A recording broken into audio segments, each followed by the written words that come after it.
Hello there, Pursuing Freedom friends. I am over the moon today. This might be my most exciting introduction that I've done to date. And today we're going to meet with Bob Burg. He's the co-author of the Go-Giver book, which if you've been following this podcast for a while, you know how much I love the Go-Giver and how much it changed my life. And before we jump in, I actually want to tell you guys a little story because this podcast, Pursuing Freedom, the book that I wrote, the mortgage business, none of it would have been possible without having read The Go-Giver in 2011. My good buddy, real estate agent in Denver, Ewan Graham, gifted me the book at a time that I was really struggling. I had been 100% commission self-employed since 2007, so it had already been 4 years, and I was just struggling. I was doing all the work and grinding it out and pushing through and doing what they tell you to do, but it just never really clicked for me. It always felt like I was trying to get something for myself if I was doing the sales process. And in reality, I just wanted to serve people, but I couldn't find the bridge to that disconnect between wanting to serve and also getting found basically by giving value. So anyhow, Ewan gave me this book and it completely changed my perspective. It changed my life. I went on to more than double my business from 2011 to 2012. It's grown ever since. And because of that philosophy, I ended up coming up with my strategy that became the strategy in Pursuing Freedom. So Bob, thank you. Wow. And to John, your co-author. Thank I'm you. so happy. That just really touched my heart. Thank you so much. Wow. Well, and you're just the epitome of the Go-Giver. Like you live it and breathe it every day. I sent Bob a copy of my book in 2016. He actually sent me a handwritten note in response and posted something on his Facebook page. So, I mean, he is the I loved your book. I thought it was fantastic. Thank you so much. Well, let's go ahead and jump in. So, Bob, tell me a little bit about your backstory. What was your life prior to the Go-Giver, and how did this philosophy and this book and this series come to be? And then we'll kind of dig in from there. Well, began in broadcasting. I was a radio sports guy and then a TV news guy. I was the late night news guy at a very, very small ABC affiliate in the Midwestern United States. Wasn't particularly good at it. I really knew nothing about the news. I mean, I was 24 years old, didn't know much about the news, and really at that time didn't care. So I suppose I could read the news, but that was about it. And so I really wasn't going to be long for the business. And it was a small market, so I was making very little money. And so I started to sell advertising just as a way of bringing in some extra money. And at first I didn't do very well because I didn't know how to sell. So I started, getting books and this is how long ago this is, Aaron, cassette tape programs, right? That's how long ago this was. Some of our listeners don't even know what that is, probably. Most of them probably don't. They're sort of one step after 8-track tapes and after these. So, but I started to do pretty well because I had now a system for being able to sell. And but it wasn't for until a couple of years into it that I really started to understand that I needed to shift my focus off of the sales process and onto the customers themselves, realizing that great salesmanship is never about the salesperson, just like great leadership is never about the leader. It's always about those we serve. And that shift in focus is really what helped get me over the hump in terms of being a sales professional. Eventually, after working my way up to sales manager of another company, I started sharing with other companies what was working for us, and kind of morphed into a speaking business. Okay. Yeah. So, I mean, it's not the most exciting story in the world, but that's kind of how it happened. Sure. So how did you connect with your co-author, John David Mann? Yeah. So back in the 90s, I wrote my first book. It was called Endless Referrals. The subtitle was Network Your Everyday Contacts into Sales. And it was a traditional how-to book on how people who loved what they did and understood the value they provided. And it could have been anyone from, realtors to mortgage lenders to insurance, financial services people, computer sales people. It could be accountants or bankers or chiropractors. It could be anyone. Sure. Who, they didn't quite feel comfortable in developing new business, which is all about knowing how to develop relationships with people. And the basic premise of that book, Endless Referrals, was that all things being equal, people will do business with and refer business to those people they know, like, and trust. And that's really been the foundation of my teaching since I've been doing this. So the book, has sold well over the years and so forth. But over the years, I read a lot and always enjoyed reading parables. I think my first one was The Greatest Salesman in the World by Og Mandino. And then The Richest Man in Babylon by Klassen. And then there were the 1 Minute series by Doctors Blanchard and Johnson.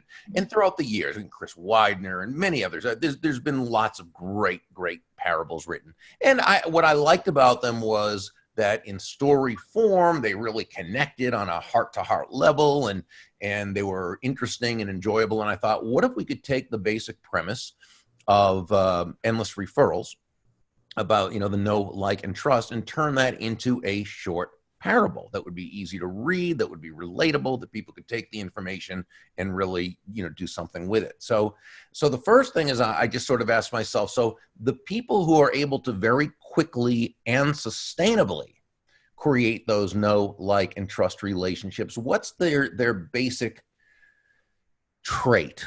What's their essence? And their essence is that they're constantly focused on giving value to others. And so it was very easy to come up with the title, The Go-Giver. The go-giver being a sort of a pattern disconnect, because people think of the go-getter. And yet being a go-getter and being a go-giver are not opposite concepts.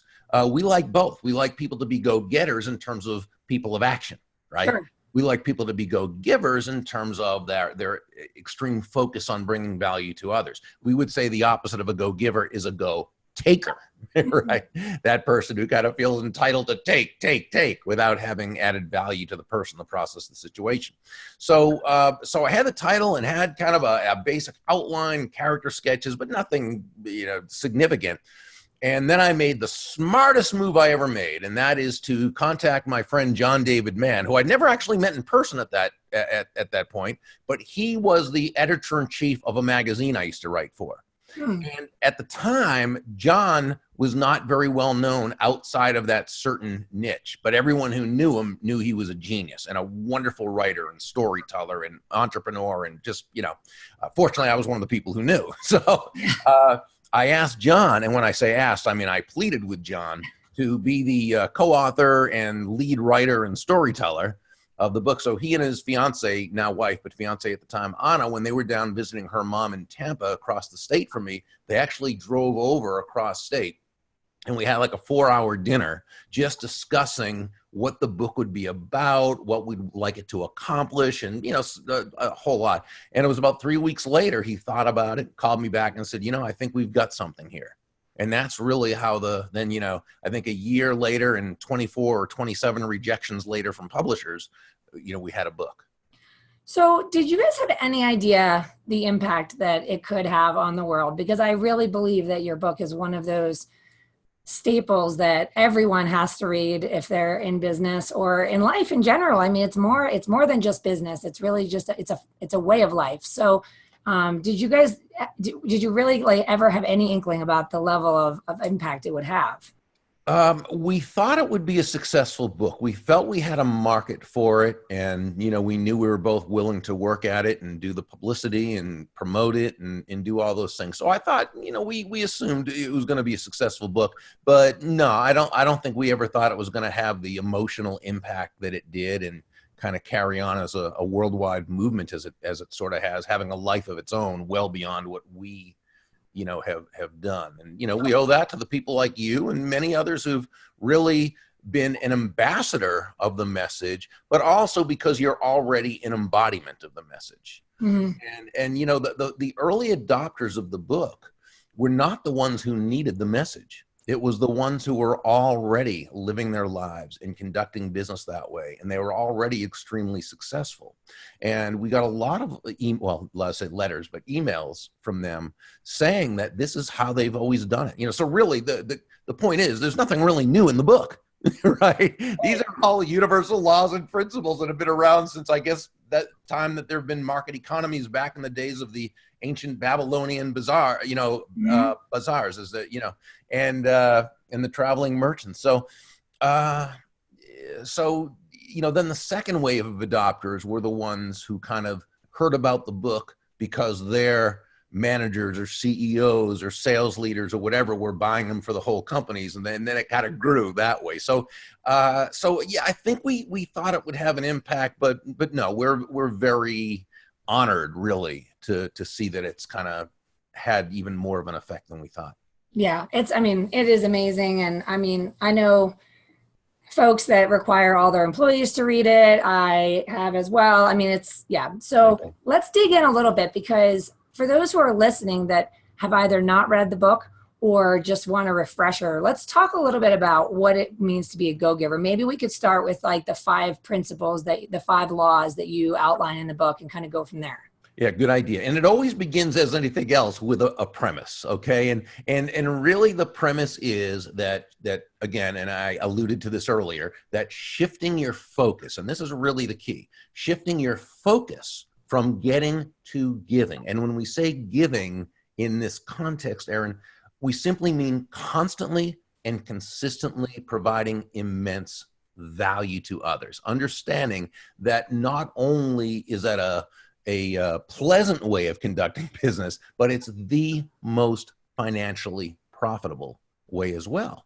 And it may be tempting to think, oh, well, so he's talking about just, karma or doing nice things and the world magically taking care. And that's really not what it is at all. There's nothing magical or mystical about this. It really is quite logical when you think about it, because when you can move from a focus on yourself, right, to a focus on bringing immense value to others, making other people's lives better, people feel good about you. They want to get to know you. They like you. They trust you. They're much more likely to want to be in a relationship with you, to do business with you if that's appropriate, and to, of course, refer you to others. When I speak at sales conferences, I'll often begin by, and I say this, and I don't say it dogmatically, but it just is kind of a joke.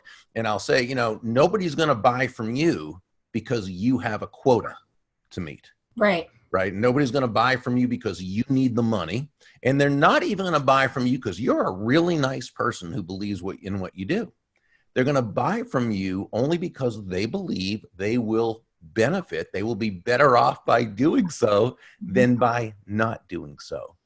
And in the free market-based economy in which most of us live, and when I say free market, I simply mean no one is forced to do business with anyone else, right? Mm-hmm. So in a free market-based economy, that's the only reason why anyone should buy from you, from me, or from anyone else.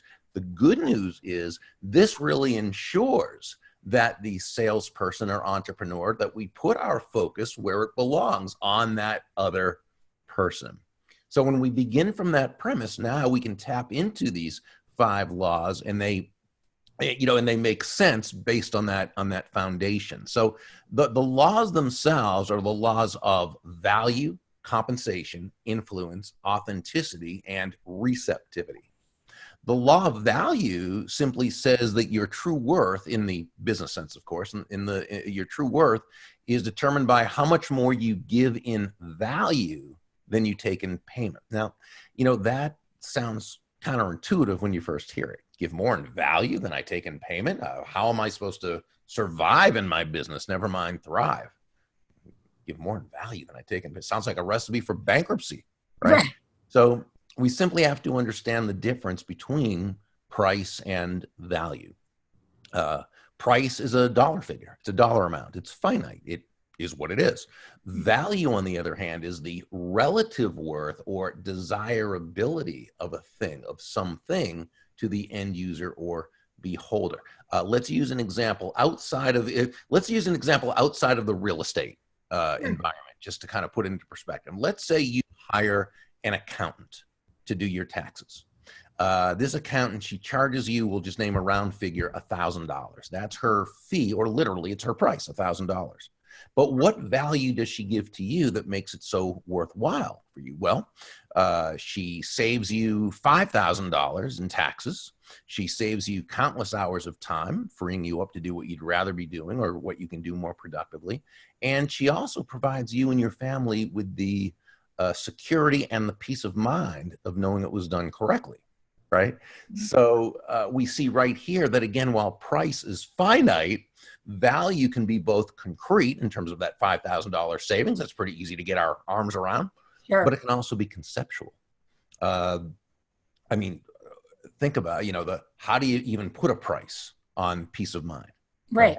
So what she did is she gave you well over $5,000 in value in exchange for $1,000 price. She gave you more in value than she took in payment. So you feel great about it.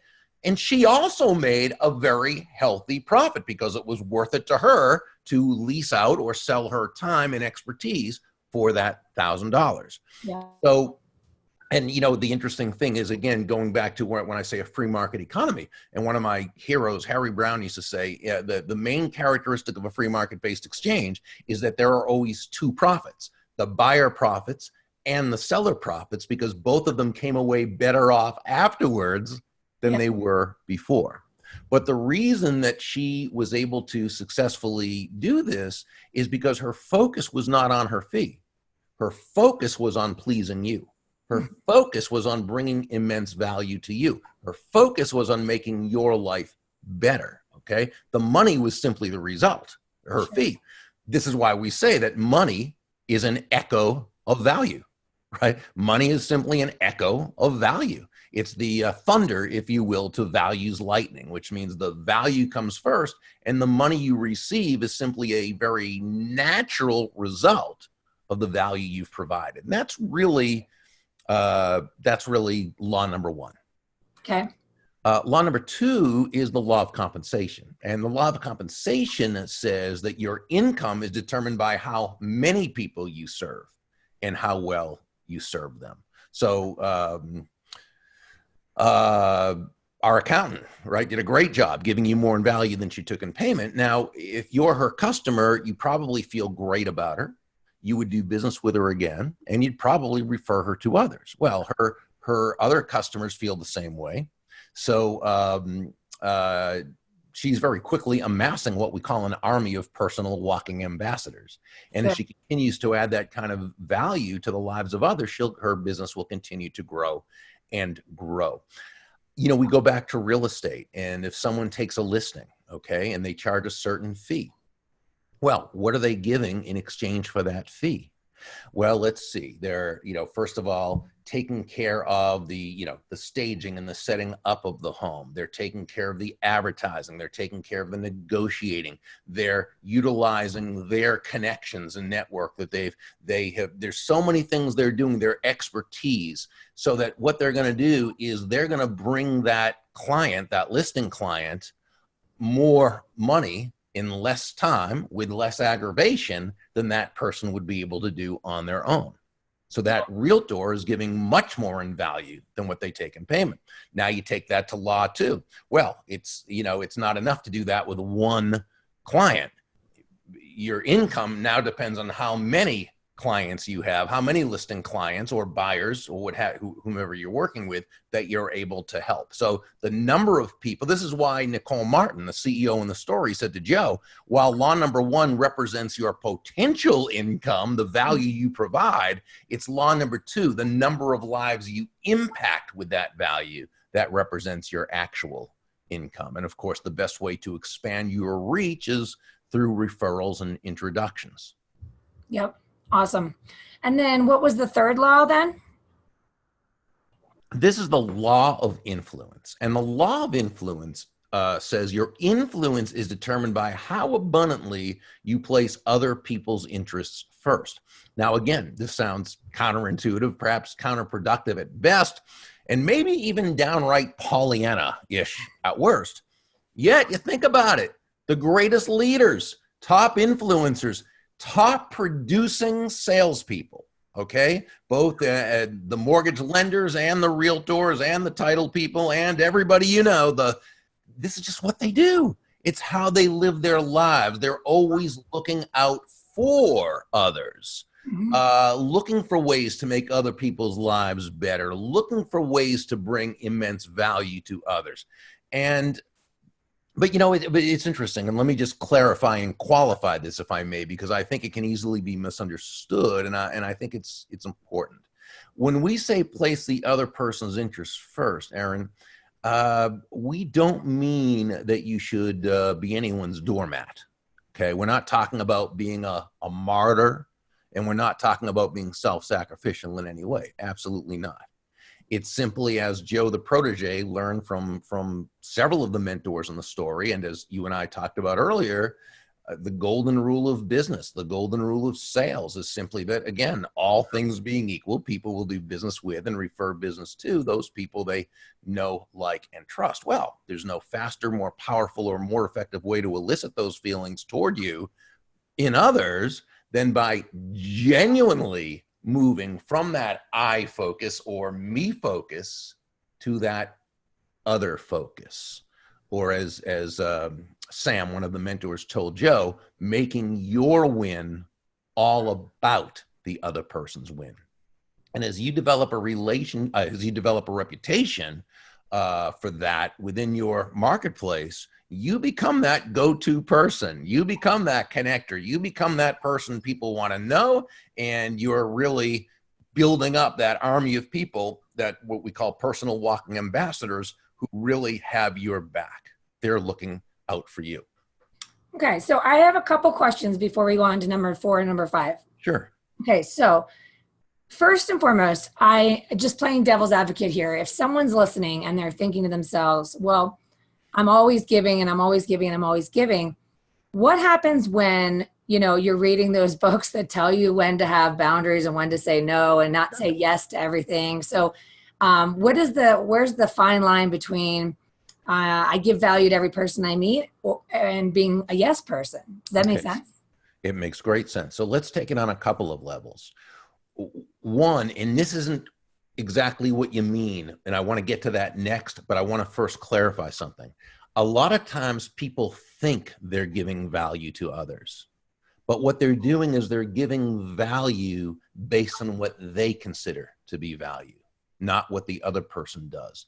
And remember, value, the relative worth or desirability of a thing to the end user or beholder, is exactly what that is. In other words, value is always in the eyes of the beholder. So it's not what we think is of value. It's not what we think they should think is of value. It's what they think is of value. Okay, so that's first. But let's put that aside for a second and assume you really are giving great value to people. You're connecting people. You're giving referrals. You're giving information. Just great things that you're doing. And you think that, and they do appreciate it. But first, let's understand that, again, being a go-giver doesn't mean that you give yourself away. It doesn't mean that you put yourself in a position of being harmed or taken advantage of. Okay. So like anything else, if there's a person who you feel is a go-taker, okay, in other words, they're just not. Now, you should communicate with them first, and you should talk with them and let them know how much you enjoy being an advocate for them, and how much you enjoy being, and that you have noticed that they hadn't introduced you or referred or something like that, and that's fine, but I just want to see if there's anything that I have done that may have caused. So you do an I message. You don't accuse them. You don't say you haven't, but I want to make sure for my own clarification that I haven't done something that would make you feel uncomfortable with or something like that. So, but once you've decided that this person is not someone who is going to be of value to you in a business way, well, now you've got to decide to kind of lovingly let them go, and you move on. Doesn't mean they're not a nice person. Doesn't mean you might not be friends with them in some other way, or that you would be. It's just a different thing. But you realize that's not, where that's going to happen. So it's really, so it's never a matter of just putting yourself in a position that is untenable or unhappy. Sure. Let me ask you also, because this is something that it's interesting, the timing of me reading The Go-Giver and kind of shifting my perspective or my focus, or maybe feeling like the book gave me permission to do business the way I felt in alignment. A lot of people, that's a great way to put it. Yeah. Yeah. But one of the things I also struggled with in the early years of my business was actually goal setting, and the idea that I felt almost guilty having goals, like, because then it made me feel like a go-getter and not a go-giver or a go-taker or whatever you want to call it. So I almost didn't set goals for several years because I felt like, number one, what's the point? I can't control the outcome. I'm just going to help as many people as I can in any way I can. And then fingers crossed, my business will grow. And later I found that writing specific goals and having that sort of in your mind and in your focus, I shouldn't say in your focus, like writing out your goals, knowing where you're headed, and then turning your focus to just giving value. What are your thoughts on that, on when folks get stuck feeling like, well, if I put these big goals out there, aren't I focused on that instead of letting that be the byproduct? Yeah. So first of all, and I'm a big believer in setting goals. There's one thing that having a goal does, if you do it correctly, is it creates the context where you work backwards in order to see what activities you need to do. See, I'm an activity person. So my feeling is I'm more focused on accomplishing the activities and that the goal takes care of itself. But you still start with a goal, okay? Because then you work your way backwards. But having a goal doesn't mean you're focused on yourself, and it doesn't mean you're having a goal at the expense of someone else. That would be almost a false dilemma, right? The unnecessary use of the word or. I can either have a goal or care about others. No, it's both. It's sort of that thing where people say, well, what about, people who are self-interested? And I say, well, you mean every human being? Yeah. Because we all are. Yeah. I mean, that's how we're built. That's how survival mode. Huh? Because we're built to survive. I mean, we're built to survive. That's how we have become. Yeah, exactly. But because we have self-interest. Exactly. So the key isn't to delude ourselves into thinking we have no self-interest. It's to be able to control and channel that self-interest, or what we say is temporarily suspend your self-interest so that you can put your focus where it needs to be on pleasing the customer. Now, when you do that and you take care, you place your interest, your focus on the customer, that's actually the best way to attain business, right? And so that actually the paradox is, by taking the focus off of yourself and placing it on the other person, that's actually in your best self-interest to do that. So it would be the same with a goal. By all means, have goals. Again, because I believe goals help us know what we need to do in terms of action. Sure. Right. Yep. And but the whole time we're doing it, it's always so. Let's say it's that you're gonna. It says you need to talk to to keep on track. You need to talk to X amount of people per day. So you're gonna talk to X amount of people per day, but the conversation's not going to be about you. Right. It's going to be about them. Right. Right. So that's what I mean. So yeah, you do the activities. It's just a matter of, are you doing the activities with the right focus?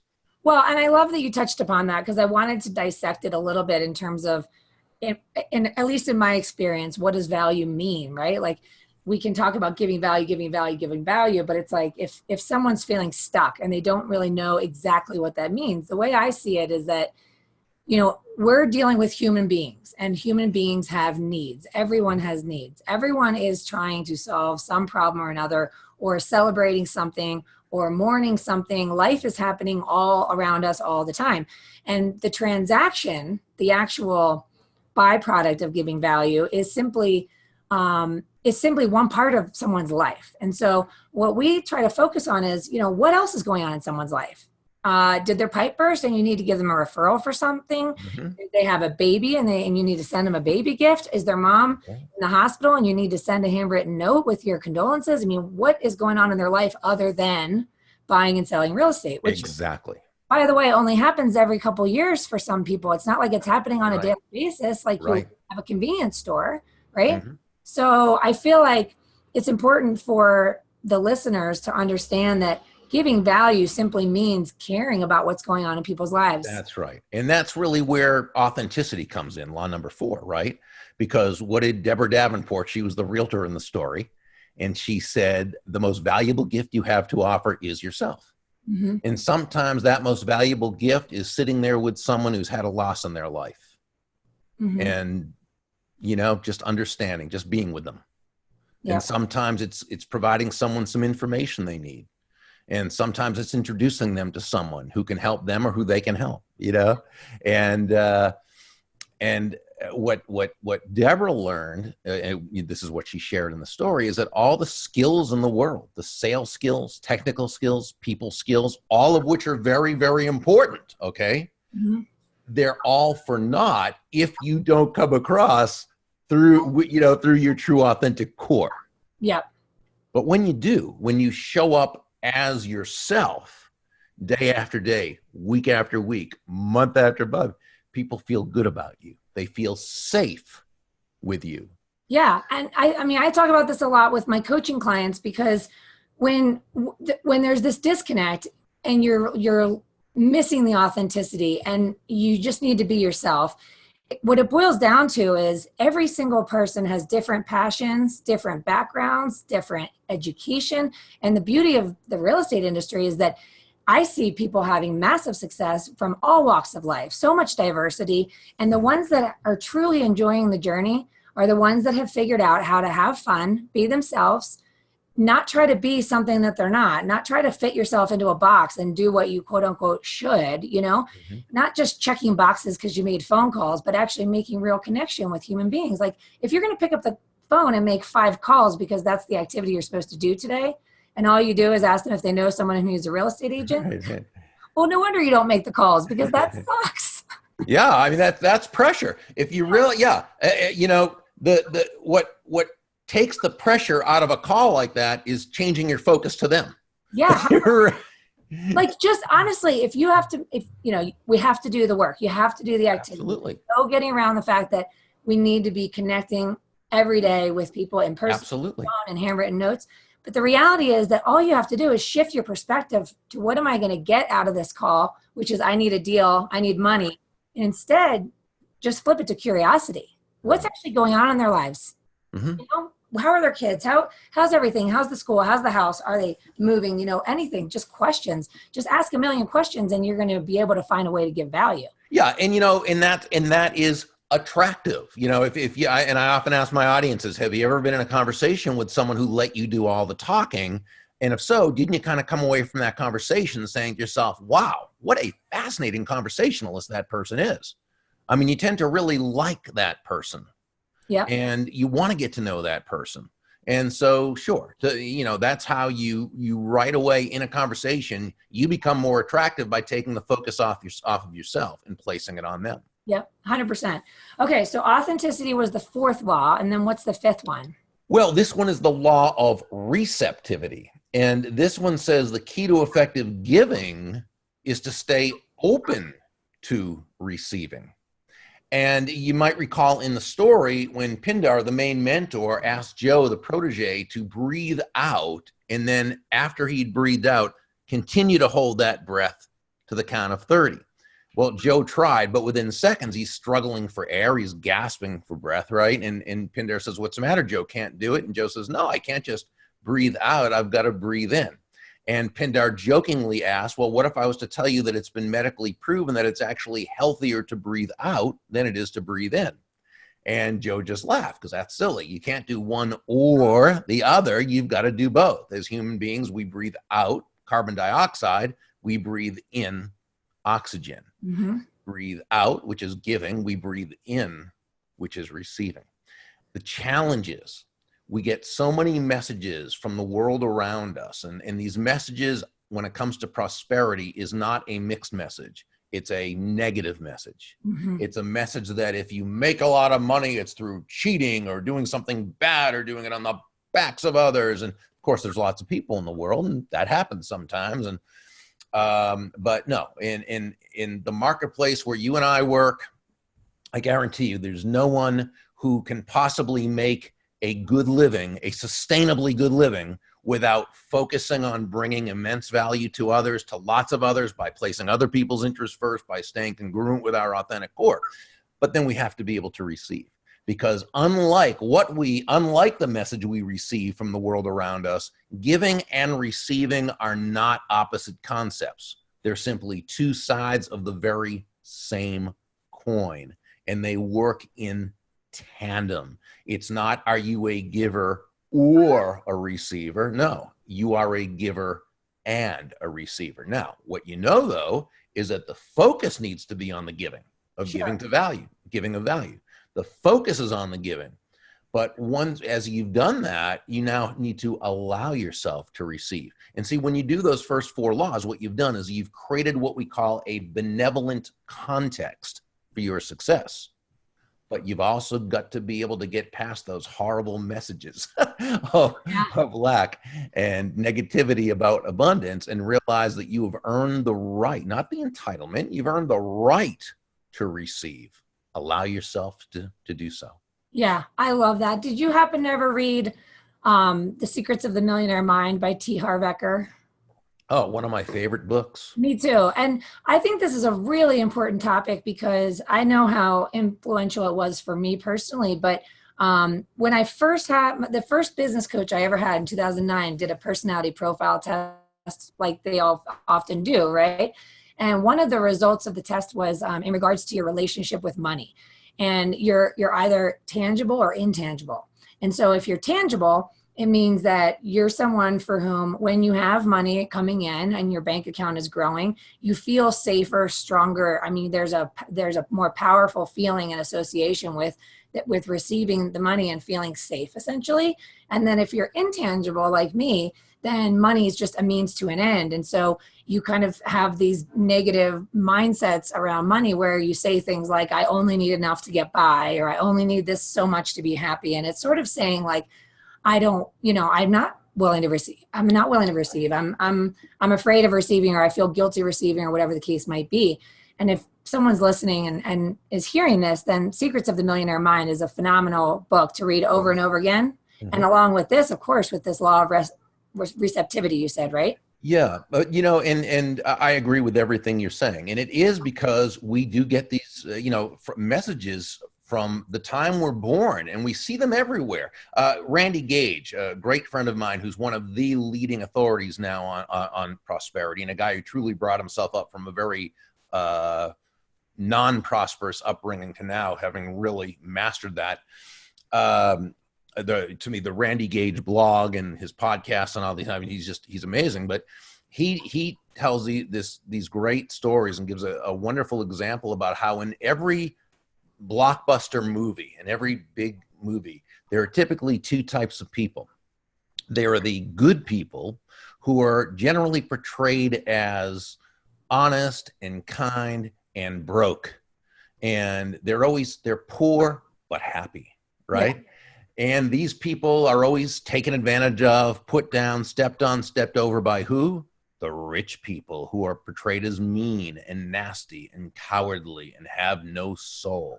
And if you watch most movies, that you'll see this again and again and again. He gives this great example from the first Spider-Man movie, where young Peter Parker is sitting next to his gentle Uncle Ben.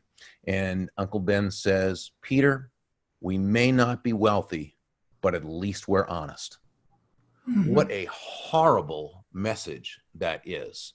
Because the premise there, the presupposition is what?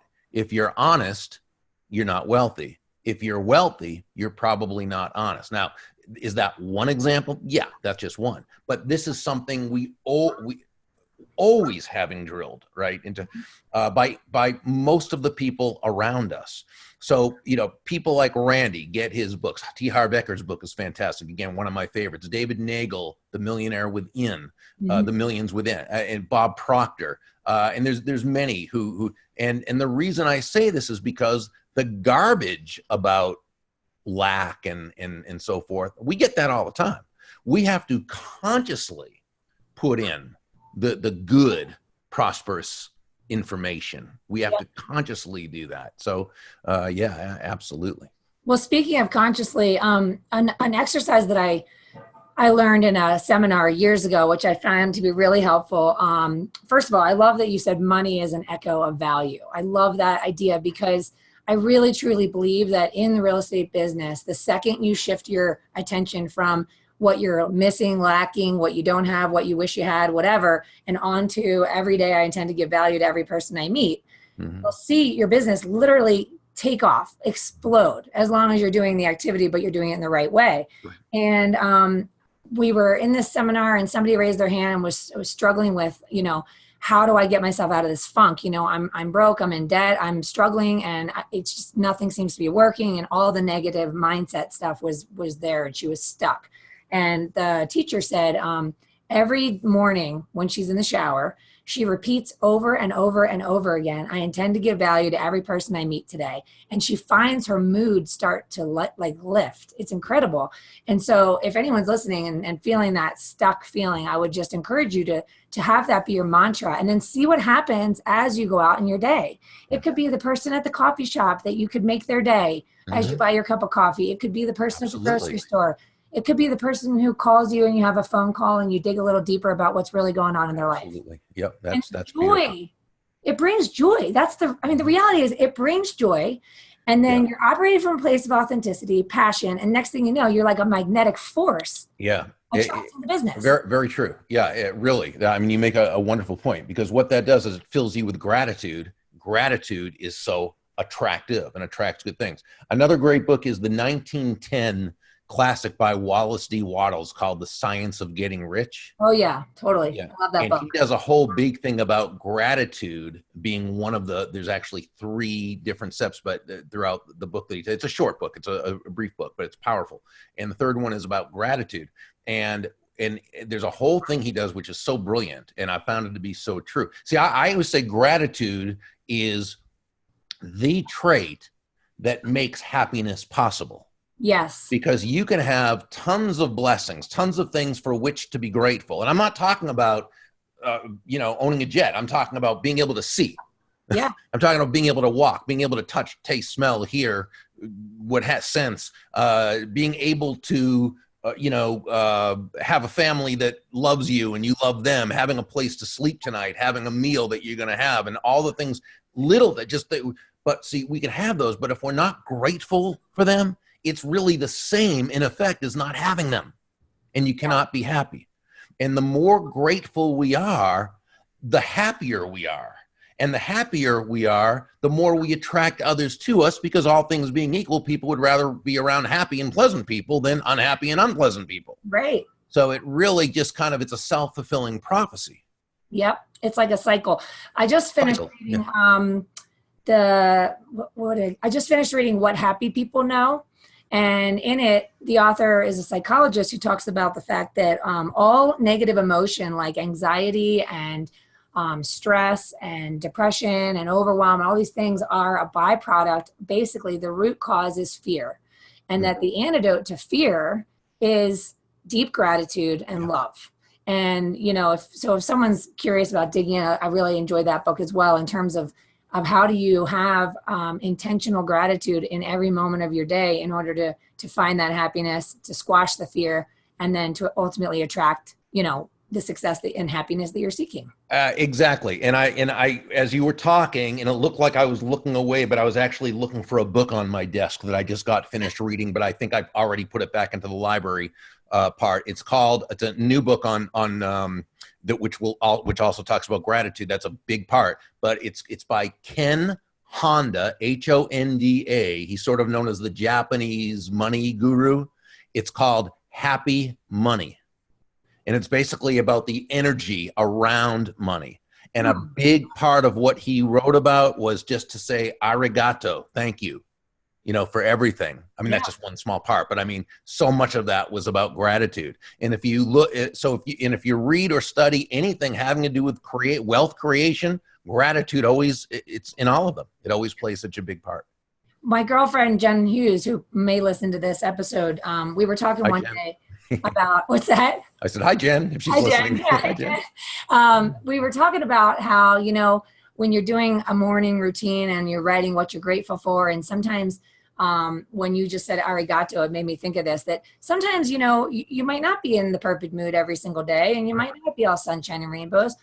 Maybe all you need to do is just say, thank you, thank you, thank you. Yeah. Just say, thank you, thank you, thank you, and just feel that. And I feel like arigato, I'm going to throw that in the mix. That's amazing. All right. So we're going to wrap up here in a little bit, but before we do, I actually want to hear a little bit about, I know that you've got a series of books, which people can find on your website, thegogiver.com. But the most recent one is The Go-Giver for Influencers. Is that right? Yeah. The Go-Giver Influencer. Tell me a little bit about that, because influencer is a word that's kind of hip these days. So tell me what influencer. Yeah. And we're not talking about the online influencer who, you know, it's interesting too about that, because people talk about online influencers now as though that's the first time anyone's utilized their influence to, no, we've always had, from the time I heard, I think Angela Lansbury talk about why we should buy Bayer aspirin, you know, on TV, right. You know, or Marcus Welby, I'm not a doctor, but I play one on TV. Right. Which means don't believe anything I say because I have no credibility if you really think about it, right? I mean, you know, or we see an athlete promoting something, they're influencers. That's what they, right? Yeah. So, you know, but now there's so there's that influencer term now for people online who do that, but, and that's fine. But what this book is really about is it's understanding, and again, it's a parable, and it's set in the same fictional city as the other stories in The Go-Giver. And it's really about how to move people to action in a way in which not only does everyone win and come away better off than they were before, but doing so in a way that you can make the other person feel genuinely good about themselves and good about the situation and good about you. And, you know, we have we call five secrets of genuine influence. They're not secrets at all. It's really, nothing more than, you know, master your own emotions first, because, hey, you know, someone can say or do something to elicit you feeling, you know, angry or helpless or victimized or whatever, but they can't really make you feel that way. We allow ourselves to feel that way, and we act on this, even though it's probably counterproductive to doing that. So we need to be able to master our emotions. It's about stepping into someone else's shoes, understanding belief systems, that people see the world different ways, and we can't necessarily know what they're thinking. If we think we know what they're thinking, it's because we're seeing it through our eyes, not theirs. So we've got to be able to listen, and listen in such a way that we're looking to simply understand that person, and you know, not just letting them get in their 2 cents so that we can get in our 10 cents. Right. It's about setting the proper frame and understanding that we can, you know, frame is really the foundation from which everything else results. Okay. So when you set a frame of friendship, when you set a frame of win-win, when you set a frame, you know, obviously you're 9 steps, you know, of the way to getting there. But what do you do when someone else comes to the table and they're in a, you know, either a lousy mood or they're a win-lose type of person, or they're in a, we need to be able to reset that frame so we're not operating out of someone else's negative. It's communicating with tact and empathy. My dad always defined tact as the language of strength. Which I think is so true, because it takes a lot of strength sometimes to not just react to what somebody else says, or click back that nasty email with a nasty message of your own, or say just what comes to on your mind, because right. And then it's let go of having to be right, which is so difficult for so many of us, right? Because we're human beings. We want to be right. And by the way, we're not saying not to be right. We're saying let go of the attachment to having to be. Because when we can do that, when we can let go of that attachment, we put ourselves into learner's mode, right? That opposed to the person whose mind is already made up. Don't confuse me with the facts, right? And so when we operate in a way that we're just really seeking truth, and we're understanding that maybe we don't know everything. And by the way, you know, being open to another person's idea doesn't mean you have to agree with it. Doesn't mean you agree with it. It means you're open to learning and exploring and to approaching this in a way that you can help each other. And, you know, when we can do that, that's really the best way to to influence, which, you know, in a sense, to influence is to move a person or persons to a desired action, usually within the context of a specific goal. But we don't do this through pushing others or pushing our will on others. You know, you don't hear people say, well, that Joanne, she is very influential. She has a lot of push with people. No, Joanne's influential because she has a lot of pull with people.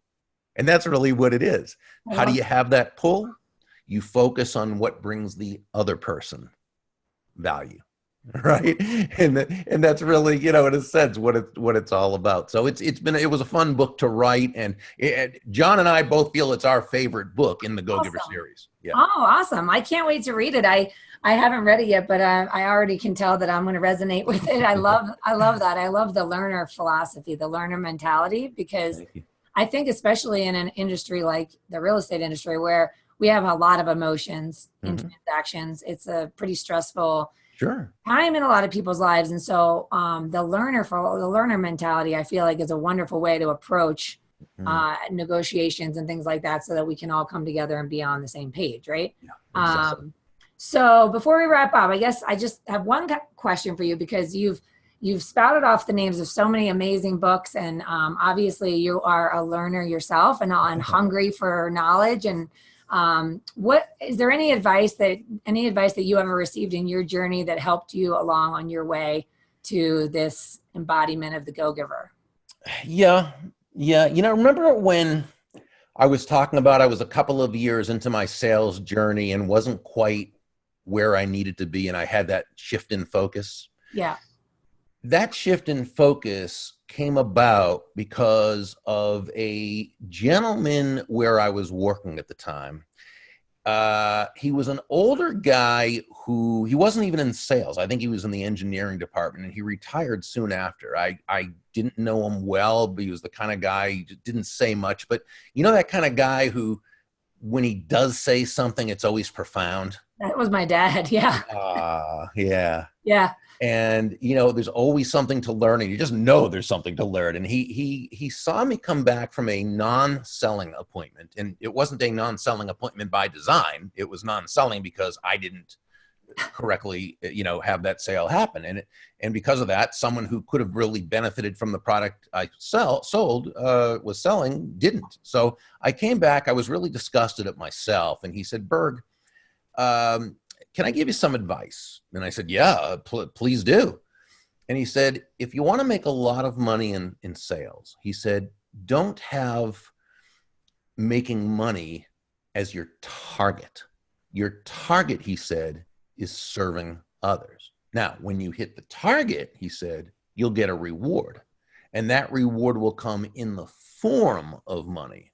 And you can do with that money whatever you choose. But never forget, the money is simply the reward for hitting the target. It ain't the target itself. Your target is serving others. I love that. And that's what said to me, you know what? Great salesmanship is not about the salesperson. And it's not even about the product or service, as important as the product or service is. It's about the other person and how they are going to benefit.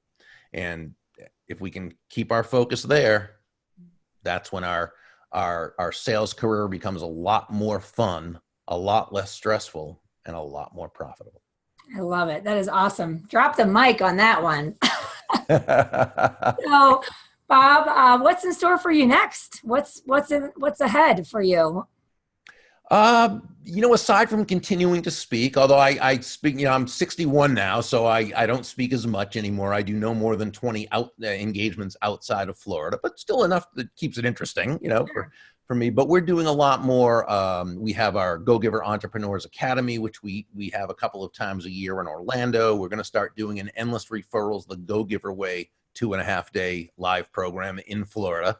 And we have a video coming out within a couple of months. It's in post-production right now, called Endless Referrals, the Go-Giver Way. So, and we have a team of certified Go-Giver speakers and who license and so forth. So, you know, we're doing a lot of fun things with it.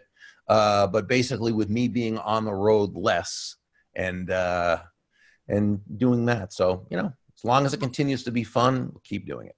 I love it. I love it. Well, I really, really appreciate you taking the time to be on the show today. I know we've gone on for a little longer than we planned, but you're just like a wealth of knowledge and Oh, thank you. so much value to this audience, and just so appreciate you. Where can folks follow you or find you, or, you know, find your books? Yeah, probably the best place to go is thegogiver.com. Okay. And they can scroll down a few pages and they'll see where they can get any of the books. They can get the first chapter or two of any of the books. And if they like it, that they can then click through to Amazon or go to their local bookseller. And there's a lot of other goodies on the site too. So they can go there and hang around and have some fun. Well, I love your daily posts on Instagram too. They kind of keep me inspired and motivated. What's your Instagram handle? It's real Bob Burg, as opposed to the fake Bob Burg, who apparently took my name before I had a chance to. Huh, imagine. Oh my gosh. Harum. Do not follow that guy. Hey, come on. All right. Well, thanks everyone for tuning in. As always, I appreciate you. I love you. Thank you for being here and supporting the journey here. And yeah, definitely go find Bob, and also make sure to get that Go Giver influencer. And if you haven't read the original one or the others, there's several for salespeople and all good stuff. So anyways, have a great day, everyone. I appreciate you. Take it easy. And thanks again, Bob. Thank you.